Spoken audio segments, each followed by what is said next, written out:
আসসালামু আলাইকুম রহমতুল্লাহি অবরকাতুহু। সম্মানিত দর্শক, ভারতের প্রধানমন্ত্রী নরেন্দ্র মোদী এবং মার্কিন প্রেসিডেন্ট ডোনাল্ড ট্রাম্পের সঙ্গে যে বন্ধুত্ব, এটা বেশ পুরনো এবং দুজনের যে ব্যক্তিগত সম্পর্ক, সেই সম্পর্কের ভিত্তিতে ডোনাল্ড ট্রাম্প তার যে ব্যক্তিগত লিঙ্কে সেটা ব্যবহার করে নির্বাচনের সময়, অর্থাৎ নরেন্দ্র মোদীর নির্বাচনের সময় তিনি ব্যক্তিগতভাবে যতটা সম্ভব তার যে আমেরিকান লবিস্ট গ্রুপ রয়েছে তাদের মাধ্যমে সাহায্য সহযোগিতা করেছেন। একইভাবে ডোনাল্ড ট্রাম্পের নির্বাচনের সময় নরেন্দ্র মোদী তার যত কানেক্টিভিটি রয়েছে অর্থনৈতিকভাবে, অন্যান্য যে লজিস্টিক সাপোর্টগুলো রয়েছে, এগুলো দিয়ে তিনি মিস্টার ডোনাল্ড ট্রাম্পকে সাহায্য এবং সহযোগিতা করেছেন। এবং পরবর্তীতে যখন ডোনাল্ড ট্রাম্প শপথ নিলেন, নরেন্দ্র মোদী ওয়াশিংটনে ছুটে গিয়েছিলেন তার বন্ধুর সঙ্গে দেখা করার জন্যে, এবং দুই বন্ধুর সম্মিলনে একটা নতুন ভারতবর্ষ, এরকম স্বপ্ন যারা দেখেছিলেন তাদের সকলের মুখে এখন রীতিমতো চুনকালি পড়েছে। বাংলাদেশের যে বিষয়টি জনাব ডোনাল্ড ট্রাম্প তিনি নরেন্দ্র মোদীর উপর ছেড়ে দিয়েছিলেন, ওই সময়ের যে আলাপ আলোচনায় তিনি সেটা বলেছিলেন।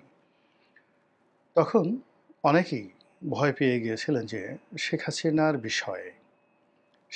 বিষয়ে নরেন্দ্র মোদী যদি কোনো ঝুঁকি নেন বা কোনো মারাত্মক কোনো সিদ্ধান্ত নেন, সেক্ষেত্রে মিস্টার ডোনাল্ড ট্রাম্পের প্রশাসন আর বাধা দেবে না।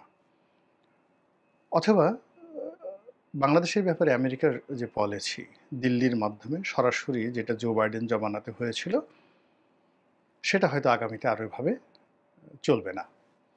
তো এরকম বাংলাদেশ, ভারত, পাকিস্তান, আফগানিস্তানের যে সম্পর্ক, রাজনৈতিক সম্পর্ক এবং এখানে মার্কিন যে স্বার্থ, এই পুরো প্রক্রিয়াটি ডোনাল্ড ট্রাম্পের ক্ষমতা গ্রহণ করার পর এটি উল্টে গেছে।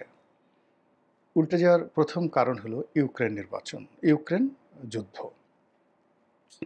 তো এই ইউক্রেন যুদ্ধের আগে অপ্রত্যাশিতভাবে ডোনাল্ড ট্রাম্পের উপর একটা প্রেশার আসে, সেটা হলো মধ্যপ্রাচ্যে ইসরায়েল এবং ইরানের যুদ্ধ, সেটি বন্ধ হয়ে যায় এবং সেখানে তিনি গুরুত্বপূর্ণ ভূমিকা পালন করেন। দ্বিতীয়ত, ভারত এবং পাকিস্তানের মধ্যে যে যুদ্ধ শুরু হয়ে যায়, সেটাও তিনি অত্যন্ত যাকে বলা হয় দ্রুততার সঙ্গে সেটা নিষ্পত্তি করে দেন। কিন্তু এগুলো তার কোনো নির্বাচনী ওয়াদা ছিল না। তার নির্বাচনী ওয়াদা ছিল ইউক্রেন যুদ্ধ বন্ধ করা, এবং তিনি বলেছিলেন যে আমি ক্ষমতা আসার সঙ্গে সঙ্গে এই যুদ্ধ বন্ধ হয়ে যাবে। এখন নানা রকম পরিস্থিতি, প্রেক্ষাপট, ইউরোপের অন্যান্য দেশ, বিশেষ করে ন্যাটোভুক্ত দেশগুলোর যে মনোভাব, এই কারণে মিস্টার ডোনাল্ড ট্রাম্প আসলে যেভাবে চাচ্ছিলেন ইউক্রেনকে চাপ দিয়ে এককভাবে অনেকটা আত্মসমর্পণের মতো ঘটনা ঘটিয়ে পুতিনের সাথে একটা সমঝোতা করে তিনি এই নির্বাচনটা না, এখানে যে যুদ্ধটি বন্ধ করবেন, কিন্তু সেটা হচ্ছে না। এবং আপনারা সবাই জানেন যে ইউক্রেনের প্রেসিডেন্ট জেলেনস্কি তিনি যখন হোয়াইট হাউসে গিয়েছিলেন, সেখানে নজিরবিহীনভাবে তাদের মধ্যে তর্ক বিতর্ক, রীতিমতো ঝগড়াঝাটি হয়েছে, এবং সেখান থেকে তিনি বলতে গেলে না খেয়ে অপমানিত হয়ে চলে এসেছেন জেলেনস্কি, এবং এই ঘটনা ইউরোপে রীতিমতো আগুন ধরিয়ে দেয়।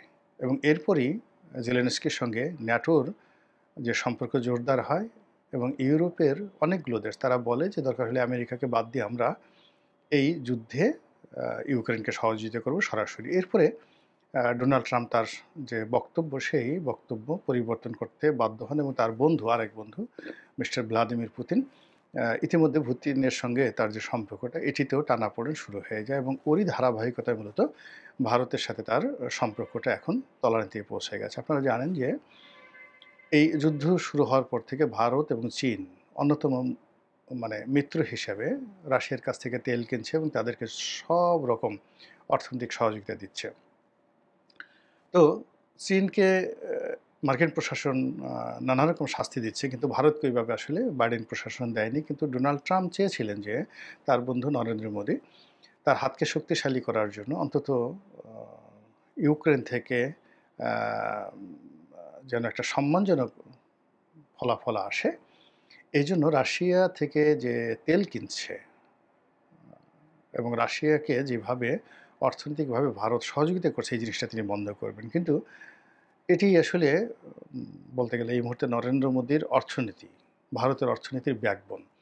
রাশিয়ার তেল এবং রাশিয়ার সঙ্গে যে তাদের ব্যবসা বাণিজ্য রয়েছে, এটা এখন ভারতের অর্থনীতির একটা মেরুদণ্ড হয়ে গেছে। এমনকি যদি আমেরিকার সঙ্গে তাদের সমস্ত ব্যবসা বাণিজ্য বন্ধ হয়ে যায়, তারপরেও মূলত রাশিয়ার তেলের ব্যবসা করে তারা যে লাভ করতে পারবে, এটি দেশের সামগ্রিক ইকোনমি পরিবর্তন ঘটিয়ে ফেলবে। তো কাজেই এখানে নরেন্দ্র মোদী ইচ্ছা করলেও পারছেন না, এবং এটা নিয়ে ডোনাল্ড ট্রাম্পের সঙ্গে তার সম্পর্ক এমন তলানিতে পৌঁছে গেছে যে নজিরবিহীনভাবে ডোনাল্ড ট্রাম্প ভারতের উপর যে সকল শুল্ক ছিল 25%, সেটিকে বাড়িয়ে 100% করেছেন, এবং কিছু প্রোডাক্টে এটাই 150%, বিশেষ করে ফার্মাসিউটিক্যালস আইটেমে 150% শুল্ক আরোপ করার হুমকি দিয়েছেন। এবং এটা মোকাবেলা করার জন্য সঙ্গত কারণেই ভারত পাকিস্তানের সাথে কূটনীতি শুরু করেছে। চীনে নজিরবিহীনভাবে তারা ভ্রমণ করার জন্য, অর্থাৎ নরেন্দ্র মোদী চীন ভ্রমণের জন্য প্রস্তুতি নিচ্ছেন, এবং এটা মোটামুটি ফাইনাল হয়ে গেছে। আর তিনি ইতিমধ্যে রাশিয়া ভ্রমণ করেছেন, এবং রাশিয়ার প্রেসিডেন্ট ভ্লাদিমির পুতিন খুব দ্রুত এখানে মানে ভারতে আসবেন।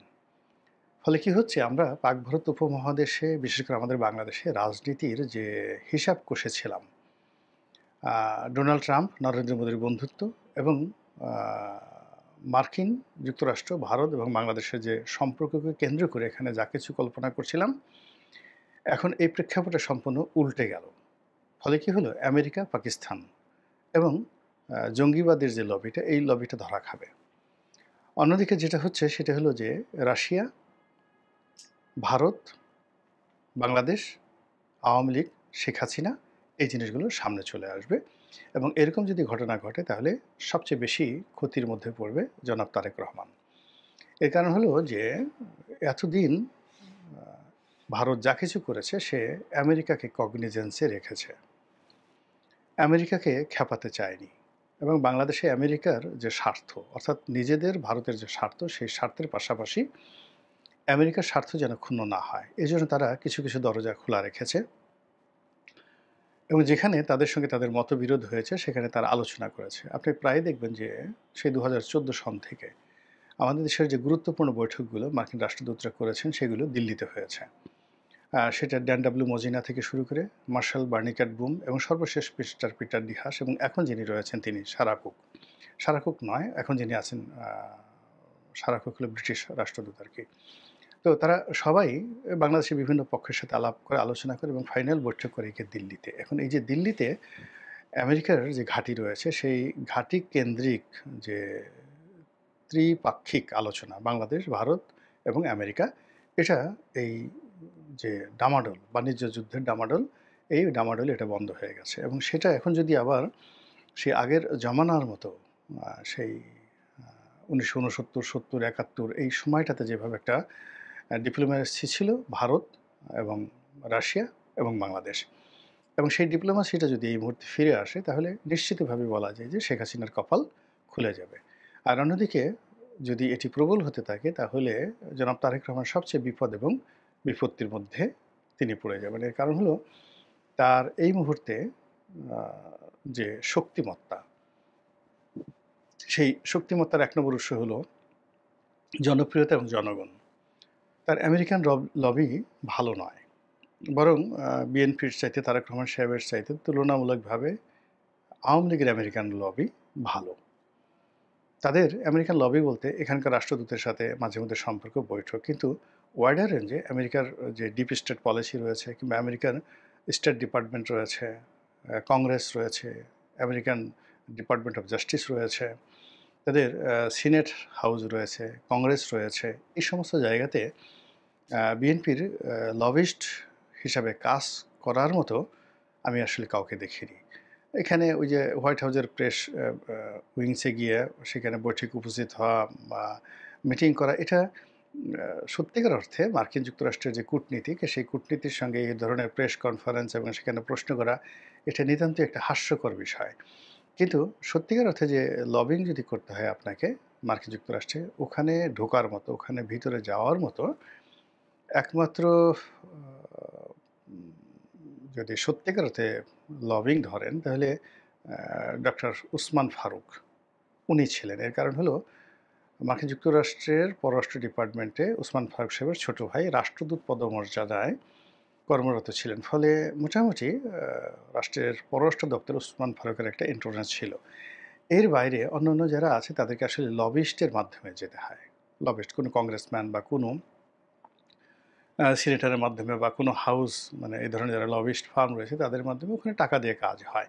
এর বাইরে অন্য কোনো কাজ হয় না। আমি যতদিন আমেরিকাতে ছিলাম দুটো দলের রাজনীতির সঙ্গে যতটুকু ঘনিষ্ঠতা ছিল তার সঙ্গে, সঙ্গে আমেরিকার যে পাওয়ার হাউসগুলো আছে সেখানে যেভাবে ঘোরাফেরা করেছি, ওখানে আসলে ওরকম কংগ্রেসম্যানদের সঙ্গে বা সিনেটরদের সঙ্গে আওয়ামী লীগের বা বিএনপির মন্ত্রী পর্যায়ের, এমপি পর্যায়ের ব্যক্তিগত বন্ধুত্ব রয়েছে এরকম লোক আমি আসলে দেখিনি সত্যিকার অর্থে। এখন নতুন করে যদি হয়ে থাকেন সেটা ভিন্ন বিষয়। তো সেক্ষেত্রে আমেরিকার যে লবিটা, বিএনপির লবিটা এটা খুবই, খুবই দুর্বল।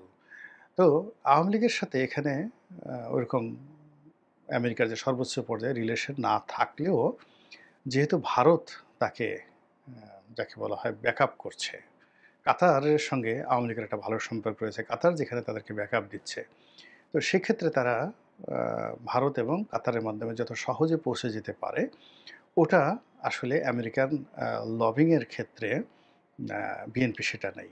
দ্বিতীয়ত রাশিয়ার সাথে আওয়ামী লীগের যে ঐতিহ্যগত সম্পর্ক, সেই সম্পর্ক বামধারার যে সকল বাংলাদেশ কমিউনিস্ট পার্টি আছে তাদের সাথে যেমন সম্পর্ক রয়েছে, তার সাথে, সাথে আওয়ামী লীগের সঙ্গে ব্যক্তিগত পর্যায়ে একেবারে পুতিনের সম্পর্ক রয়েছে, পারিবারিক সম্পর্ক রয়েছে। তো কাজেই এক্ষেত্রে যদি এই নতুন রাজনীতির মেরুকরণ হয় এবং আমেরিকা এবং ভারতের যদি আ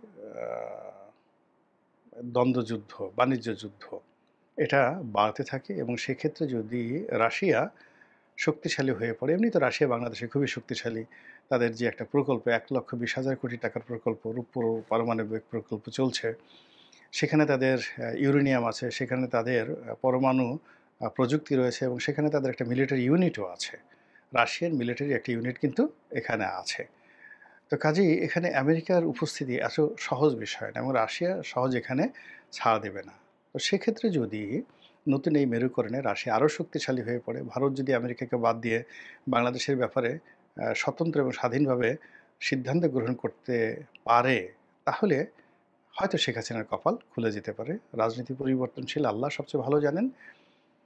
আমরা যেটা দেখি বাস্তব অবস্থার প্রেক্ষিতে সেটা নিয়েই টুকটাক কথা বলার চেষ্টা করি। আল্লাহ আমাদের সবাইকে হেদায়েত দান করুন এবং হেফাজত করুন। আসসালামু আলাইকুম ওয়া রাহমাতুল্লাহি ওয়া বারাকাতুহু।